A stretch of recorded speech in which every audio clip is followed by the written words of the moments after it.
Welcome to our Taking Stock video for the week ending the 8th of November 2024.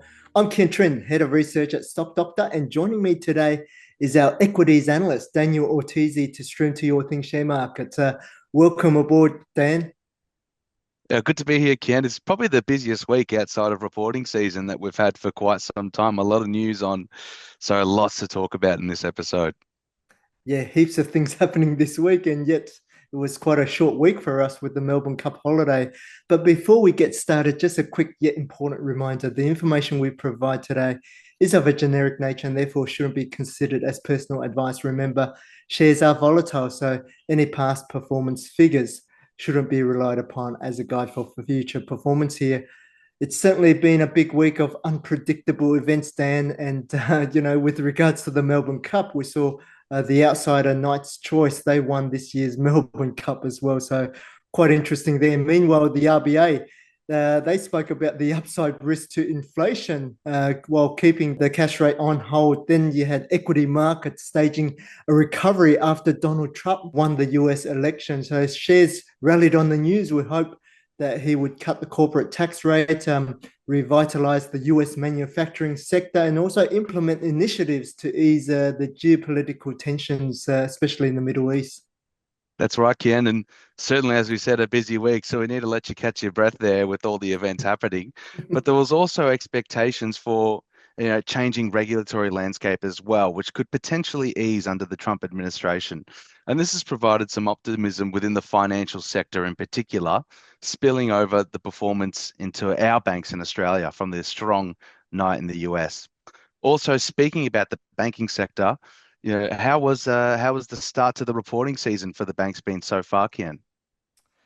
Yeah, Dan, the results have been quite credible. From a financial health perspective, the banks are in good shape with excess capital well above regulatory requirements. For example, not only did Westpac increase their full year dividend, but they extended their share buyback by about 1 billion as well. Meanwhile, the strong jobs market has meant that the credit quality remains quite sound. And from an earnings standpoint, the banks reported a bit of a decline in cash earnings on the back of rising expenses, particularly across investment in staff and technology. Hmm. Meanwhile, they continue to face net interest margin pressure, and this is the earnings that they generate through loan rates less the cost of funding through deposit rates. This was due to intense mortgage competition and higher term deposit rates and funding costs, particularly for Westpac, as we saw, Kian. Yeah, both Westpac and National Australia Bank, they reported a rise in their annual dividend.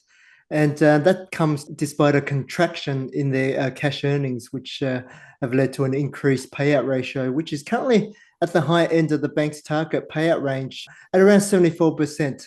Despite this, the banks are becoming more optimistic on the outlook. They are expecting economic growth to improve over the next 2 years as well. And this is reflected across the outlook numbers, with earnings forecasts expected to improve over financial year 25 and also 26. And we can also see that earnings revisions are slightly positive off the back of these results, Ken. And we remain confident that the banks will be able to sustain their dividends in the coming year, which of course is very important for income investors. Currently, the NAB is on a gross dividend yield of around 6% and is expected to go ex-dividend on the 12th of November. Yeah, but we'll provide a full analysis of the bank reporting season next week once all the financials come through and we complete our analysis, especially on ANZ, which reported today. But turning our attention now towards a highly volatile stock across the week, lithium and iron ore producer, Mineral Resources. There was groundbreaking announcements on Monday revealing that there's been now a departure of founder Chris Ellison. Daniel, what do you think this means for the business? Yeah, look, it definitely was a bit of a surprise, Ken, as we saw by the reaction from the share price. As Chris Allison, of course, as the founder, has been instrumental in Mineral Resources development, particularly in driving the counter-cyclical M&A and growth in their lithium and iron ore assets, which obviously supports the core mining services business. So he has certainly brought an entrepreneurial flair to the company, but given the governance revelations and the wrongdoings, which have been very public in the media, I think it does appear appropriate for the business to consider the leadership change. Yeah, so I believe he anticipates leaving within the next 12 to 18 months, which will be a period of uncertainty, certainly for the company, no doubt. But unlike traditional industrial companies, though, earnings for mineral resources will be predominantly driven by commodity prices, which are beyond the control of management anyway. So moving forward, what could be a catalyst for a re-rating on this stock, Dan? It's a good question and one that a lot of investors would be asking themselves at the moment. And as you've suggested, a major catalyst would, of course, be a turnaround, in particular for lithium prices, which would drastically improve the profitability of the company and near-term cash flow. We've been worried about the financial health of the business due to a high debt load and decline in profitability driven by falling commodity prices. But the recent sell down of its 49% stake in the Onslow Haul Road and pending divestment of its gas assets for about 1.1 billion to Hancock Prospecting should really help quell some of the near-term concerns over its balance sheet.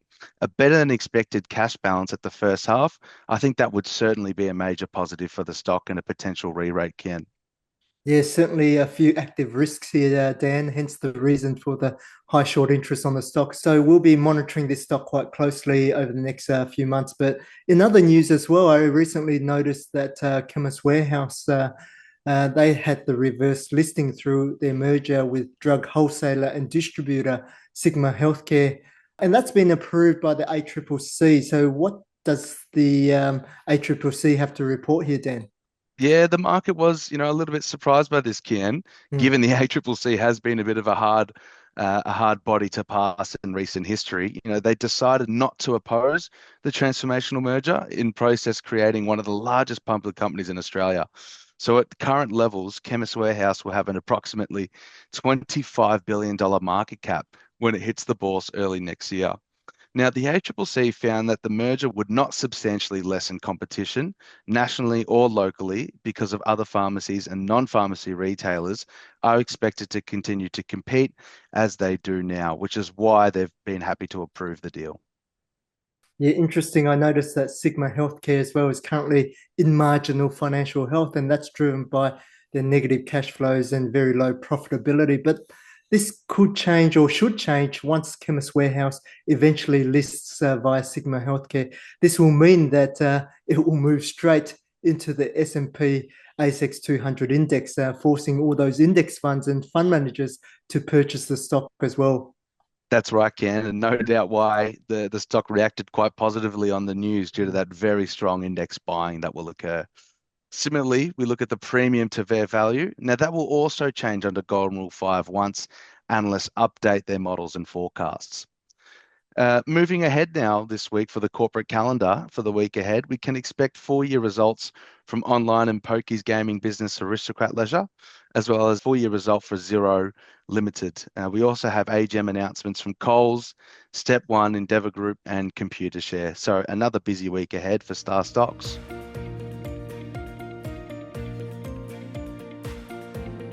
Today, in Under the Microscope, we're taking a look at a potential opportunity that can be found in Tim's growth stocks with potential filter.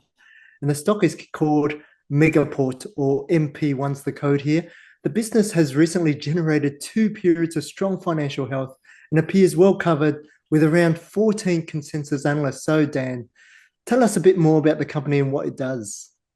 Yeah, sure thing, Ken. Megaport provides on-demand network connectivity for businesses to connect with cloud providers and data centers seamlessly. So you can think of it as a flexible, software-driven bridge that makes cloud access much easier and faster without the need for complex infrastructure for companies. Yeah, the description for these stocks can be quite technical, Dan. And I noticed Megaport, it's also leveraging from this AI theme as well. That's why it's so popular among the consensus analysts. If you think about it, it does install its own equipment in data centers across the world. And this creates high speed virtual ports that other businesses can use to connect to the cloud or their networks as well. But under Golden Rule 3, I noticed that this year will be quite transformational for the business with return on equity expected to accelerate to around 15%. What's driving that? Oh, no doubt, Ken, that the demand for cloud connectivity is a major driver for the business as more Mm. companies move their operations virtually to the cloud. Megaport is in a strong position to benefit from this transition, and with the new regional expansions and partnerships with data centers and cloud vendors all over the world, certainly this will aim to fuel further growth for the company. Now, the company does claim that their offerings help save businesses time and money by, being a one-stop shop platform for managing their cloud connections, which can be quite crucial in today's digital landscape. And this is expected to drive that improvement in ROE, Ken. Yeah, certainly the outlook does look promising, Dan, but I noticed that the share price has been quite weak in recent months. What has been driving this, though? Yeah, it seems that the significant amount of competition moving into the virtual cloud connectivity space has been a concern for investors, particularly from traditional telco providers who tend to have greater access to capital and are much larger businesses than what Megaport is currently. Guidance for growth in FY25 was also below original expectations at the time of its report. This was partly due to the intense competition, but also due to the fact that Megaport has started to ramp up expenditures such as staff hires for growth. Yeah, very interesting, Dan. I can see that the earnings trend, and you can find this under Golden Rule 4. It has been rather quite lumpy, but moving across to Golden Rule 5, I noticed that the stock is trading at a significant discount to fair value. But when you're comparing it to, say, its PE ratio, that's relatively high. So which metric is more reliable here? Yeah, it's a bit more of an art than a science for growth companies, isn't it, Kien? So Mm. for high growth companies such as Megaport, PE ratios, they can be misleading since they don't capture the future earnings potential and growth potential of the business. But the discount to fair value, that reflects the optimism around Megaport's growth forecast, especially when compared to the 50% decline in its share price from its highs in April, Kien. Yeah, very interesting there, Dan. So obviously the share price values are the more important criteria here, given that PEs can come down quite rapidly with high growth. But those who are considering exposure should be mindful of the active risks. There's been a recent management change with CEO Michael Reed transitioning the business, and he's moving from this cost-cutting strategy in 2022 to growth in financial year 25 and beyond. And although Megaport was an early mover in this space, as you mentioned earlier, Dan, more competition is certainly emerging across the sector. Yeah, certainly can. So Megaport is trying to balance a few challenges at the moment, but they'll certainly need to keep on top of the technology advances in the space and continue to invest in staff and equipment to grow its market share globally. Not to mention that costs can, arise from things which are potentially uncertain, such as regulatory changes around data privacy and security.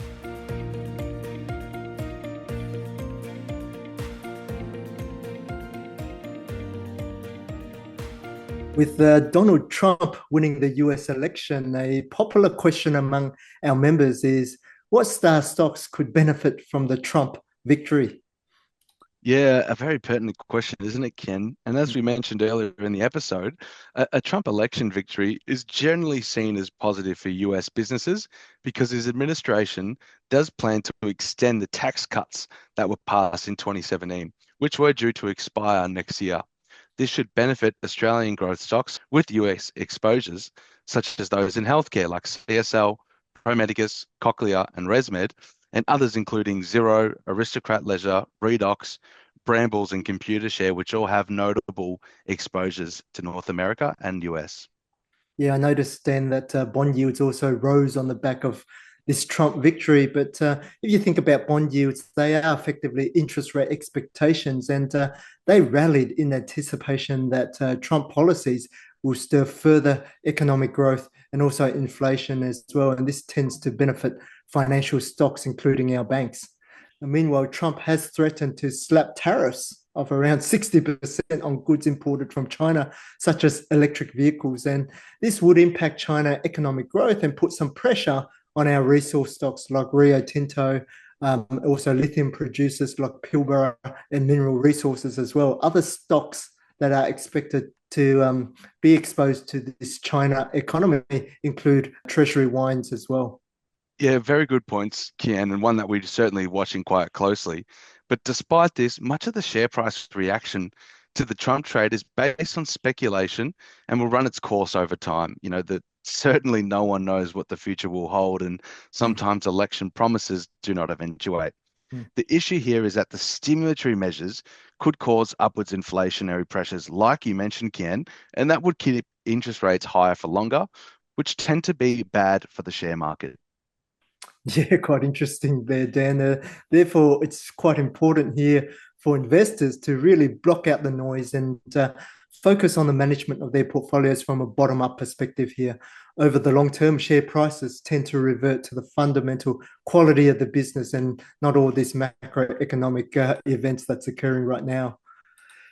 That's all we have time for today, Dan. And I can't believe time just flies when we're doing these episodes. But thanks again for your insights, especially with what's occurred over the course of the week. Good to be here, Kien, and of course, I hope our members found it useful with a lot of information to digest this week. And always, for those who have further questions, please feel free to attend our Monday morning webinars for Lincoln Live, hosted by Tim Lincoln and yourself, Ken, which are obviously going to be very, very notable for this week ahead with a few AGMs and Star Stock results. Yeah, especially with the bank reporting season as well, with all these banks reporting and increasing their dividends. So it'll be quite interesting for a full review next week. But in the meantime, take care and have a happy, healthy, and prosperous week ahead, everyone.